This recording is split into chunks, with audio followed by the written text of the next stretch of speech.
Hello, my name is Shannon Riley, and this is the second assignment for PIDP 3351 on the topic of assessment of, for, and as learning. So I chose to revisit blog postings. I haven't done that in several of my classes, and through writing this reflection on the work that I do in the toxic drug emergency in the context of assessment of and for and as learning, helps me give some insight into what I need to do to continue doing this work and have the most efficiency and effective strategies for reaching the most students and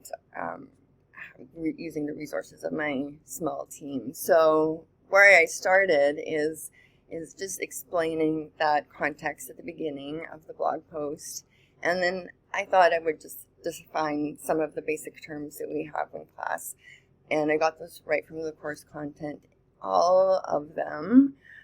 assessment of learning, assessment for learning, assessment as learning, and autodidact. And the last one is community of practice, and this is one that we didn't talk about, but it's one of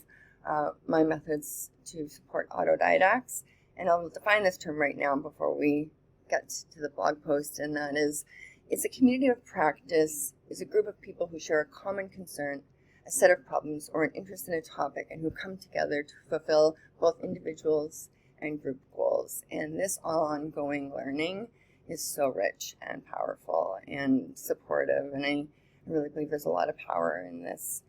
for sustaining communities.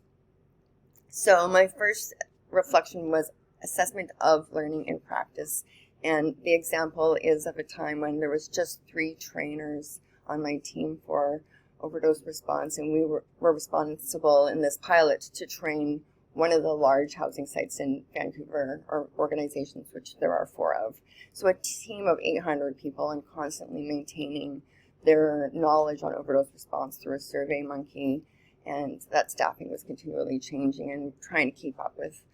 those folks and just using teaching to the test was just not a very good model, not sustainable. We weren't able to keep that up. And so then looking at other strategies that we have in a toxic drug emergency assessment for learning and practice, looking really at the Street Degree, which is a program that started in Vancouver with nurses and peers with lived and living experience, and then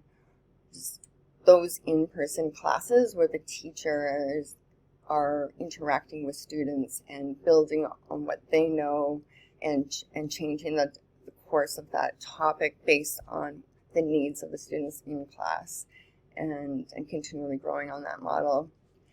And then to even advance further, assessment as learning in practice, focusing on the train-the-trainer model, where the teacher comes in prepared to teach on any number of aspects of the particular topic, and it is guided by the students what they want to learn so that they can then take that knowledge back to their community and share. But even further than that, the autodidacts in practice are folks that, or learners that are beyond being motivated by, say, their employer, but really the people that are motivated to care and heal their communities, because people are dying so much right now in this toxic drug emergency. And so I've seen this in communities, rurally especially, where Squamish, Sunshine Coast, and Kathetta have all developed their own Street Degrees and are training their communities on the material that they need their learners to know, and not the same material that the Vancouver learners need to know. So in that work, it's really inspiring to see how we can then support those communities as much as they need, and then allow those to grow and be the rich communities